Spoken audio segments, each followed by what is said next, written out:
মাত্র 5 ম্যাচ খেলেই ILT20 লিগে সবাইকে ছাড়িয়ে গেছেন মুস্তাফিজুর রহমান, যেখানে তার চেয়ে বেশি ম্যাচ খেলার সুযোগ পেয়েও পিছিয়ে আছেন স্যাম কারেন, ডেভিড উইলির মতো তারকারা।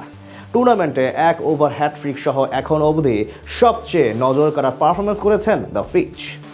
ILT20 লিগে সবাইকে ছাড়িয়ে তার এমন রাজত্ব নিয়ে বাকিটা জানবো রিপোর্টে।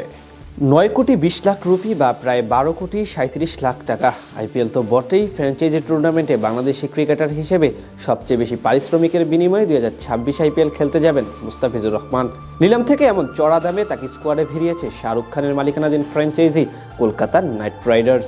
এখান থেকে বোঝা যায় বর্তমানে ক্রিকেট দুনিয়ায় কতটা সমীহের চোখে বিবেচনা করা হয় দ্য ফিজের নাম।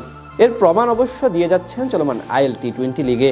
নিজের অভিষেক আসরেই দুর্দান্ত বোলিং করে সবার মন জয় করে নিয়েছেন বাঁহাতি এই পেসার। এমনকি দুবাই ক্যাপিটালসের জার্সি গায়ে মাত্র 5 ম্যাচ খেলে ছাড়িয়ে গেছেন টুর্নামেন্টের সব সেরা সেরা বোলারদের। ওভার প্রতি রান খরচ বা বোলিং গড় এসবের দিক থেকেও ফিজ আছেন শীর্ষদের কাতারে। 2025 সালে T20 ফরম্যাটে সবচেয়ে বেশি ম্যাচ খেলেছেন মুস্তাফিজ, আর এই বছরই বল হাতে সবচেয়ে বেশি সফল ছিলেন এই পেসার। জাতীয় দল হোক আর ফ্র্যাঞ্চাইজি টুর্নামেন্ট, সব জায়গায় বল হাতে ছিলেন সফল, যার সুবাদে প্রথমবারের মতো খেলতে যান ILT20 লিগে, যেখানে নিজের প্রথম ম্যাচে মাঠে নামেন শক্তিশালী গলফ জায়ান্টের বিপক্ষে। সেখানে 4 ওভারে মাত্র 26 রান দিয়ে নেন জোড়া উইকেট। এরপর আবুধাবি নাইট রাইডার্সের বিপক্ষেও 2 উইকেট শিকার করেন এই পেসার। মাঝে 2 ম্যাচে একটি করে নিলেও সবশেষ বুধবার রাতে MI এমিরেটসের বিপক্ষে নেন 3 উইকেট। এতেই তিনি এখন চলে এসেছেন টুর্নামেন্টের শীর্ষ তালিকার উপরের দিকে। আসলে এখন অবধি 6 ম্যাচে 12 উইকেট নিয়ে সেরা উইকেট সংগ্রাহক তালিকার শীর্ষে আছেন ফিজের সতীর্থ ওয়াকার সালাম খেল।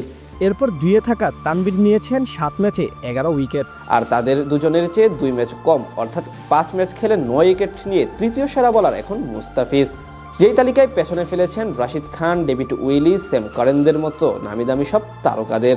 এছাড়া কমপক্ষে 18 ওভার বল করেছেন এমন বোলারদের মধ্যে দ্বিতীয় সর্বোত্তম বোলিং গড় ফিজের দখলে। একইভাবে এই পরিসংখ্যানে পেসারদের মধ্যে সবচেয়ে ভালো বোলিং স্ট্রাইক রেট কাটার মাস্টারের। এখান থেকে পরিষ্কার কতটা অসাধারণ বল করছেন মুস্তাফিজ। এমনকি গত ম্যাচে শক্তিশালী MI এমিরেটসের সাথে ডেথ ওভারে বল করতে এসে দলকে উপহার দেন একটি ওভার হ্যাটট্রিকের। এমন নজরকাড়া পারফরমেন্সের কারণেই তিনি এখন সবাইকে ছাড়িয়ে শীর্ষ 3-এ, এমনকি সবার নয়নের মধ্যমণিও বনে গেছেন দ্য কাটার মাস্টার। শুধু পরিসংখ্যান নয়, মুস্তাফিজের বোলিংয়ের মাঝে আছে এক ধরনের শিল্প। তার কাটার, স্লোয়ার, ইয়র্কার সবকিছু প্রতিপক্ষ ব্যাটারদের ঘুম হারাম করার জন্য যথেষ্ট। তার চেয়ে বড় কথা, যে কোনো কন্ডিশনে বল হাতে প্রতিপক্ষের শিবিরে কাঁপন ধরিয়ে দিতে সক্ষম তিনি।